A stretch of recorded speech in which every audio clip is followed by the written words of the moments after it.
Entonces, antes de empezar, solo una precisión. Estoy de visitante, de turista en Flaxo.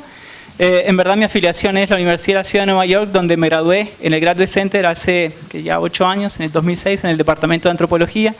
Y ahora estoy, desde hace un tiempo ya, en un grupo que es súper extraño, que se llama Social Networks Research Group. Bueno, ahora que me saqué mi afiliación institucional de adelante, déjame decirle que este es un tema que en verdad difícilmente se tome junto, la historia de la verdad, la evidencia y la validez. Y voy a usar mi libro, The Professional Guinea Pig, que fue traducido recientemente al español como El conejillo de Indias, para hacer estos puntos que quiero hacer sobre verdad, evidencia y validez. Lo primero, y ustedes deben estar pensando, ¿por qué hablar de verdad en el 2014? Después de la crítica posmoderna, después de la posmodernidad, ¿tiene sentido hablar de verdad? ¿Y qué tipo de verdad es esa verdad? Entonces, la crítica posmoderna arrasó con la historia de la verdad, con ese paradigma positivista, con la idea de que hay leyes o que hay regularidades, de que hay una verdad verdadera, objetiva, allá afuera, que puede ser conocida, normatizada, legalizada y disciplinada.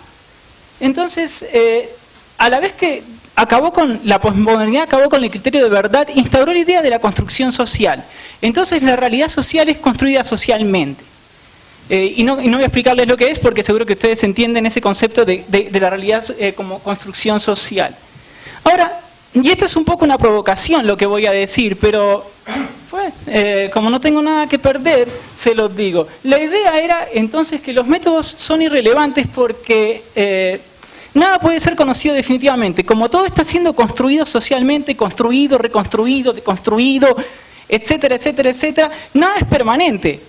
Y como nada es permanente, pues entonces los métodos no son tan importantes como antes, porque en verdad todo es fluido y variable y todo está siendo contestado. Lo que es importante no son los métodos, sino lo que es importante para entender un mundo social cambiante y permanentemente en reconstrucción es la teoría.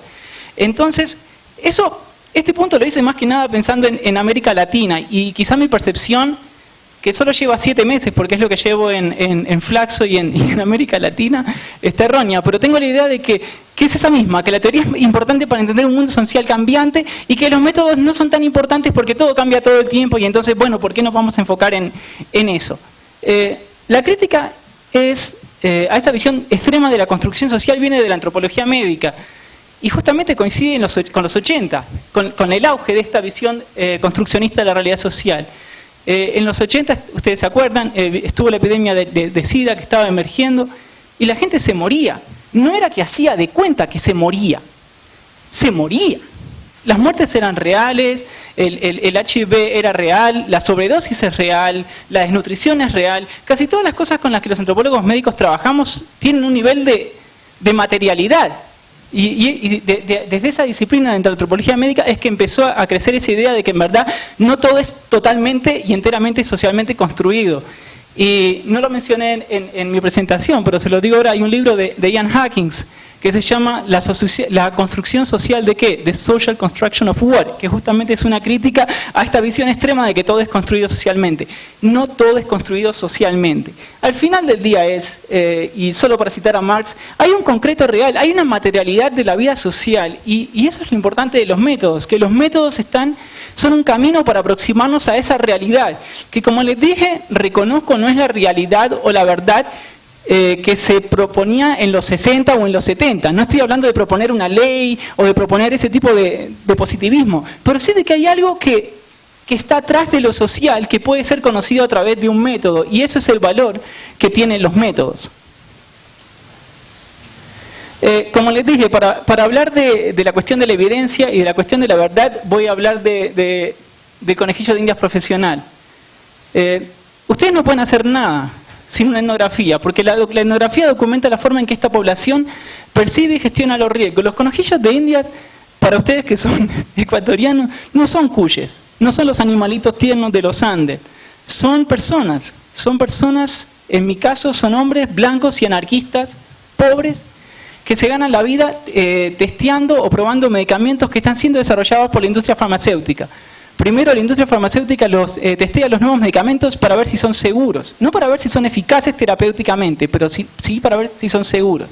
Primero lo testean en perros y en rata, porque son baratos y descartables y si se mueren es menos escándalo que si se muere una persona y porque tampoco son tan diferentes de nosotros genéticamente. Una vez que ese medicamento se prueba que es seguro en perros o en animales, tienen que probar que es seguro en seres humanos.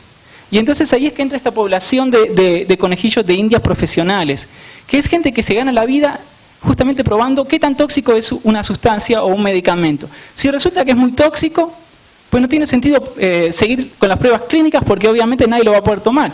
Si fuera una medicación para cáncer y ese medicamento podría curar el cáncer, pero es muy tóxico, pues mataría al paciente por la toxicidad y pues no lo mataría el cáncer, pero nadie ganaría nada. Entonces, lo primero que tiene que hacer la industria farmacéutica es asegurarse que sea seguro en esta población de gente que es totalmente sana y que es paga para probar qué tan tóxico es un medicamento. Esta gente vive de eso. Yo hice mi investigación en Filadelfia, ya hace algunos años, y en Filadelfia estos test clínicos pagaban $400 por día. Y duran a veces una semana, 2 semanas, 10 días. Es una forma, como ellos dicen, rápida y fácil de ganar dinero. Ellos pueden ganar $2.000 en 10 días, en 15 días, en un mes. Y si hacen, y era lo que hacían los voluntarios con los que estudié en Filadelfia, 8 o 10 test clínicos al año, pueden hacer $20.000 al año. Entonces lo que quería, yo hice 18 meses de campo, 1 año y medio en Filadelfia, porque hay una gran concentración de industrias farmacéuticas, y entonces crea esa concentración de gente que está dispuesta a hacer estos test clínicos para ganarse la vida. Quería saber qué tanto saben de los riesgos y qué tanto se preocupan, porque hay mucho dinero y entonces quería ver cuánto el dinero influenciaba en su percepción del riesgo. ¿Qué les preocupa más?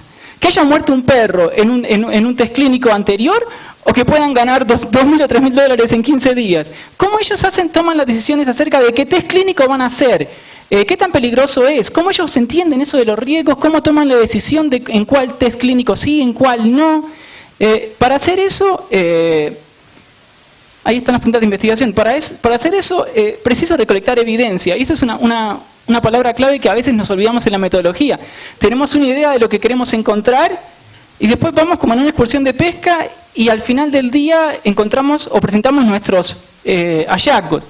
Pero nunca tenemos una articulación clara de qué tipo de evidencia. Entonces, tienen que recordar, el método está ligado a la problemática y a las preguntas de investigación. No es un método para hacer cualquier cosa. Y las evidencias ustedes tienen que pensarlas en función de las preguntas. Si quiero saber qué tanto se preocupan de los riesgos, entonces tengo que recolectar evidencia para justamente contestar esa pregunta de investigación. Y ahí entra la etnografía. Lo que yo hice fue vivir con los conejillos de India. Yo viví 1 año y medio con un grupo, no con todos, pero es una comunidad muy cerrada en Filadelfia. Blancos anarquistas viven en casas tomadas, en squats. Viví ahí más de 1 año. Fue difícil para mí porque eran vegetarianos y yo soy carnívoro. Originalmente yo soy de Uruguay. Me dijeron, nuestras ollas nunca tocaron carne. Y yo tenía que cruzar al chino de la esquina y comprar mi pork chop, mi cerdo y comérmelo en mi cuartito así. Pero entonces yo pude presenciar cómo ellos deciden a qué test clínico van a ir o no van a ir. Y cuando van a ir a un test clínico, lo primero que tienen que hacer cuando se enrolan o cuando se registran es firmar un consentimiento informado, que los informa de los riesgos y de los beneficios. Entonces yo le decía a mi roommate, Michael, y estoy usando seudónimos para protegerlos, pero bueno, ya pasó hace mucho tiempo esta investigación, le decía, Michael, ¿de qué es el test clínico? Y Michael recién había firmado el consentimiento y lo tenía ahí con él y me decía, no tengo ni idea, lo que sé es que va a durar 2 semanas y voy a ganar $2.000. Entonces a la mitad del test clínico él volvía, ya había estado 1 semana y le decía, Michael, ¿tenés el consentimiento? Y me decía, sí, mira. Y le decía, ¿y ahora sí sabés de lo que es el test clínico? Y me decía, ahora ya sé más. Lo está sponsoreando Merck o lo está sponsoreando, el sponsor es tal compañía y en verdad están haciendo esto. Y los riesgos, sí, están estos riesgos. Y yo le decía, ¿habías pensado en estos riesgos cuando empezaste? Me decía, no había pensado, pero ahora que entiendo más, porque ya estuve 1 semana, entiendo más de lo que está pasando. Y entonces esos son los tipos de evidencias, de ver cómo hablan de los test clínicos, cómo hablan en un entorno, y eso es una de las fortalezas de la etnografía, en un entorno natural, no es un entorno de un focus group o un entorno artificial Es el entorno en que ellos viven y toman las decisiones, y yo en ese entorno le decía, ay, a ver qué hiciste, a ver qué sabes de esto, recién viniste del test clínico, a ver qué tanto te acordás de lo que hiciste, o ¿será que algo cambió desde que empezaste hasta ahora? Entonces, esa fue la observación participante y ese fue el tipo de evidencia que recogí. Cómo hablan de su experiencia de ser un voluntario pago, cómo se sienten como trabajadores, se sienten como voluntarios pagos, que es como la industria lo llama, cómo hablan de los riesgos, cómo hablan del dinero, cómo gastan el dinero, todas esas cosas. Y entonces esas eran las evidencias que precisaba para contestar mis preguntas de investigación. Como les decía, me preocupaba mucho la historia de cómo ellos perciben los riesgos. Y aquí siguiendo a Mary Douglas, ellos lo que hacen es un ordenamiento o una jerarquización del riesgo. Ellos perciben la mayor parte de los test clínicos ellos creen que no son riesgosos o peligrosos. Primero porque no les pasa nada. Lo que pasa en general para este grupo de voluntarios es que vomitan, o se mean, o se cagan encima, o sienten dolor de cabeza. Pero no tienen efectos severos o efectos adversos muy severos, que los dejen en un hospital, que los dejen en coma, que los maten, como pasó con algunos de los voluntarios, pero como les digo, de forma excepcional. Entonces, en su experiencia, como ellos ven que nada serio les pasa, piensan que la mayor parte de los test clínicos no son muy riesgosos. Ellos dicen que el nivel de riesgo es moderado. La excepción es los test psicotrópicos, la medicación para la depresión, para el desorden bipolar, para la esquizofrenia. Ahí ellos dicen... Estoy citando a Bob Helms al final, dice, las pruebas de medicamentos psicotrópicos son un par de razones diferentes de los medicamentos que no son psicotrópicos, porque los psicotrópicos implican tu mente. Estás alquilando tu cuerpo y tu mente al mismo tiempo, en lugar de solo tu cuerpo. Es un trato económicamente diferente. Sí, una cosa es que le digan, estoy poniendo mi cuerpo on the spot, pero me estoy dando todo este dinero. Es decir, me va a dar diarrea, voy a sentir cierta incomodidad, las agujas sacan sangre cada media hora para ver cómo el cuerpo absorbe y metaboliza la sustancia. Es incómodo, es doloroso, pero eso lo puedo hacer. Pero mi mente, es decir, está esa dicotomía kantiana de mente-cuerpo y dice, no, una cosa es el cuerpo, pero la mente no la quiero comprometer. Y esa medicación sí compromete en su percepción su mente, su subjetividad. Lo que termina pasando es que estos medicamentos son de los más lucrativos para la industria farmacéutica, los antidepresivos, los antipsicóticos, y terminan ofreciéndole cantidades absurdas de dinero, $5.000, $10.000 por un mes de test clínicos. Y todos los voluntarios con los que viví y que participaron en la investigación me dijeron esto mismo, no nos gustan estos test clínicos, pero al menos hicimos uno alguna vez, porque el dinero era demasiado bueno para rechazarlo. Y claro que eso plantea problemas éticos muy serios en términos de abuso, de coerción, de explotación, de gente pobre y vulnerable que se ve limitada o empujada a hacer estos test clínicos porque en verdad el dinero fue usado estratégicamente y cínicamente por la industria para reclutarlos, para retenerlos, para hacerles hacer algo que ellos no tenían la inclinación de hacer. Esto obviamente es de Keynes. En el largo plazo todos vamos a estar muertos. Y yo tenía, y lo pongo porque tenía dos preocupaciones. Una era entender cómo ellos perciben los riesgos en el largo plazo, en el corto plazo, perdón, de el test clínico que van a hacer, cómo evalúan si es riesgoso o no, cómo lo comparan con otros y cómo toman la decisión de hacerlo o no hacerlo y entonces cuál terminan haciendo. Pero una cosa que me preocupaba mucho es, ¿qué pasa en 20 o 30 años? Y recuerden, estos voluntarios tienen 30, 18, 20, 30. No están pensando por muchas razones qué va a pasar en 30 o 40 años, pero en 30 o 40 años, a los 70, van a precisar tomar otra medicación. Y me preocupaba mucho cómo ese grupo de medicaciones puede interactuar con la medicación a altas dosis que tomaron durante los años de ser guinea pigs. Entonces me preocupaba mucho y siempre les preguntaba y siempre me decían lo mismo. Ay, Roberto, no me preguntes más, ya me preguntaste muchas veces, no pasa nada, la medicación se va del cuerpo en unos días, no está en la sangre, no está en la orina, no está. ¿Por qué me seguís preguntando? No me preocupa para nada. Eso, por ejemplo, me lo decía Bob Helms, el de la cita anterior. Yo seguí preguntando porque eso es una de las cosas bonitas de la etnografía, que nos da la oportunidad de preguntar, de repreguntar en distintos contextos, con distintos actores, en distintos momentos. Y al final de mi investigación me encontré con John, un hombre blanco, anarquista y punk, que me dice, no queremos pensar en esto. Ahora que me estás preguntando en los riesgos en el largo plazo, me acuerdo de alguien que le dio ictericia, porque la medicación se le quedó en el hígado, estaba amarillo. Y él me decía, no pasa nada, no hay efectos secundarios, le decía a John. Y John dice, es que no debemos querer pensar, estamos explotados. estamos siendo alienados, abusados. Lo único que queremos hacer es agarrar la plata, irnos y hacer otro. No queremos pensar en qué es lo que nos puede pasar de acá a 20 o 30 años. Y eso es como uno de los momentos especiales de la investigación. Es como el Eureka Moment. Porque ustedes no pueden hacer no lo pueden hacer este quote. Si alguien no se lo dijo, no pasó. Y por más que ustedes sospechen o se preocupen porque la gente no piensa en los riesgos de largo plazo, si nadie les dice que piensa o que no piensa, ustedes no tienen forma de hacer nada. Entonces fue como un momento revelatorio para mí. Y de nuevo, es parte de la evidencia que estaba buscando, porque era parte de las preguntas que tenía y parte de la problemática que tenía, que es el efecto que tiene hacer estos test clínicos por dinero sobre esta población vulnerable. Entonces fue una cita súper importante para mí y súper reveladora, que él me dijera, no queremos pensar. Es parecido a lo del fumador, que quiere recompensa ahora y como se llama en economía, quiere el riesgo diferido, porque el placer es ahora, pero él piensa, si me da cáncer va a ser en 30 años. Y para los voluntarios es algo similar. Dicen, bueno, si me da algo, pues no va a ser ahora, voy a agarrar el dinero y voy a hacer otro y después voy a hacer otro. Y si me pasa algo, bueno. Además, a favor de los voluntarios de los guinea pigs, está el hecho de que hay mucho menos evidencia de los daños en el largo plazo de hacer test clínicos en forma profesional y frecuente que acerca de fumar. Tampoco es que están en negación. No quieren pensar, no tienen mucha evidencia y eso es lo que está pasando.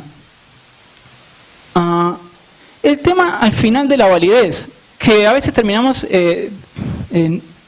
negligenciando, no sé si existe eso en español, desconsiderando.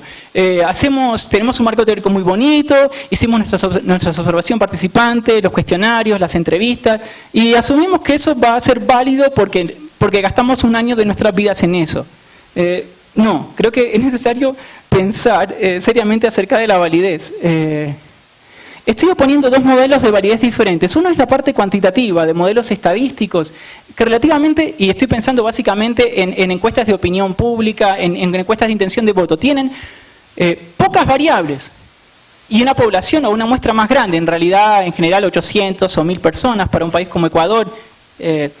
Y entonces esos modelos estadísticos en matemáticos le permiten establecer una inferencia o una generalización. La base de la generalización o la autoridad para la generalización es esa base estadística matemática. Con esa base y con esas condiciones ellos que pueden hacer esa inferencia entre 800 y los 12 millones, o 14 millones de ecuatorianos o los 300 millones de americanos o así por delante. Esa es la inferencia estadística matemática. Un pequeño grupo de gente, una pequeña muestra, 800 personas o 1000, con pocas variables, o relativamente una muestra relativamente grande de 800 o 1000 individuos con relativamente pocas variables. Para la estadística, y estoy citando a Gertz, por ejemplo, es totalmente diferente. No vamos a hacer 1000 o 1000 individuos o 800 individuos. Nuestra base de autoridad y nuestra base para la validez y para la generalización, en la medida que la podemos hacer, es la calidad de nuestro trabajo empírico, la calidad y la profundidad de nuestras observaciones y de nuestra descripción. Justamente esa descripción thick description, esa descripción densa de lo social. Por eso no estamos en el campo una semana como los encuestadores. Cualquier encuestador está, o se lo hacen por teléfono, 2 días, 3 días, y con eso ya lo hicieron. Estamos un año porque nos queremos tomar el trabajo para entender esas relaciones complejas en profundidad. Entonces, es como un cono así, que dice, tengo pocos individuos, 20, pero yo sé muchas cosas de esos individuos, muchas cosas que hasta entre ellos no saben. Sé chismes, sé rumores, sé cosas irrelevantes. Pero también sé lo suficiente como para usar esos 20 como una puerta o una ventana al mundo de los sujetos de investigación pagos en Estados Unidos. Y creo que eso es la fortaleza de una etnografía bien construida y la validez de una etnografía bien conducida. Que ustedes dicen, a partir de 20 o a partir de mi observación detallada de este mundo social, puedo hacer algo más grande acerca de cómo los test clínicos en la fase 1 se comportan en Estados Unidos. Yo dejé muchas cosas afuera, por ejemplo, grupos más vulnerables, grupos de latinos sin documentos que estaban siendo reclutados en Miami, gente que estaba homeless, en shelters, negros americanos con problemas de adicción o de droga que estaban viviendo en la calle y que fueron reclutados. Hay casos de abusos más serios, hay casos de vulnerabilidades más serias, pero lo bonito de la etnografía es que ustedes pueden empezar a pensar que si un grupo que yo lo llamo, siguiendo a Power Mills, a Wright Mills con The Power Elite, este grupo de hombres blancos y anarquistas son como el elite de los voluntarios pagos en los test clínicos de la fase 1, más educados, con su propia casa, es un squad, pero para ellos es su casa y no la pagan. Ellos pueden decirle que no a un test clínico y esperar 1 o 2 semanas o un mes o 2 y hacer otro. Alguien que está desocupado, que está en la calle, que está con problemas de alcohol, va a aceptar lo que sea y eso los pone en una situación todavía más vulnerable y más extrema. Entonces, este pequeño grupo de 20 abre una ventana al mundo de los sujetos pagos en Estados Unidos y eso creo que es la fortaleza. Claro que no es exactamente lo mismo, pero y para saber en qué forma es diferente, en qué forma la experiencia de un negro americano que está viviendo en la calle y con problemas de alcoholismo o de un latino undocumentado que está siendo reclutado en una clínica, en un mall ilegal en Miami es distinto. Bueno, hay que hacer la etnografía y eso es lo bonito, es comparativo. Así es que vamos extendiendo nuestro campo de acción y así es que vamos colectivamente también fortaleciendo nuestra validez. No es que un caso va a ilustrar todo. Un caso va a ilustrar una parte y yo creo que mi caso ilustró una parte muy importante y como les dije, les daba como una ventana para mirar todo. Pero también nada se acaba en la primera etnografía. Si alguien cree que el mundo de los negros, de los voluntarios negros americanos es muy distinto, o de las mujeres, es un grupo muy diverso. Yo, solo para terminar, porque creo que me quedan un par de minutos, después que terminé mi investigación, en el New York Times salió un artículo sobre un grupo de estudiantes católicos evangélicos, hardcore. No me acuerdo si era en Nueva York, Upstate o en otro lado, y algunos estaban haciendo test clínicos para pagar su matrícula que es mucho más cara que la de Flaxo. Y entonces la pregunta que ellos tenían y la duda que ellos tenían no era si estos test clínicos son peligrosos, si son riesgosos, que cuáles son los riesgos en el largo plazo, no. La pregunta que ellos tenían y la que si ellos se hacían es casi ontológica. La pregunta que se hacían es la siguiente: ¿es un pecado vender el cuerpo para la industria farmacéutica o no? ¿Estamos pecando en ser voluntarios pagos, en ser guinea pigs, conejillos de indias o no? Obviamente los que decidieron que era un pecado se abstuvieron de ser conejillos de indias, pero los que decidieron que Dios estaba ok con que ellos fueran conejillos de indias, entonces hicieron la carrera de voluntarios pagos. Y les muestro este ejemplo para mostrarles la diversidad de este fenómeno y de esta población y sugerirles que esto es solo una primera parte o un corte en esa realidad, una ventana para esa realidad. ¿Es válido en esa medida? ¿Es válido en la medida que podamos extrapolar o hacer inferencias para otros grupos también vulnerables o en situaciones estructuralmente similares? Pero al final del día, las respuestas concretas de cómo cada grupo varía, lo tiene que dar una etnografía y eso es lo bonito y creo que por ahí lo quiero dejar. Déjenme ver si no me falta nada. No, estoy súper smart. Gracias. Las fotos fueron de Guinea Pig Zero, que es el job sign de Bob Helms. Tiene unas fotos súper bonitas y habla de la historia de los voluntarios pagos americanos desde la perspectiva no de la industria farmacéutica, sino de la perspectiva de los sujetos. Es bastante guerrero. Como dice Ulrich Beck, es como una modernidad reflexiva, ese es el grupo reflexivo que empieza a pensar sobre los propios riesgos de ser voluntario. No es que la industria lo pensara, ellos los pensaron y les da esa ventana a esa experiencia y ahí está el acceso a mi libro, El Conejillo de Indias Profesional, fue financiado con fondos públicos del CONCEP, así que el CONCEP lo puso disponible gratuitamente para todos. Espero que si les interesa le den una bichadita. Ahí está, CONCEP, Gobierno Ecuador, descarga, Si googlean, lo encuentran. Creo que con eso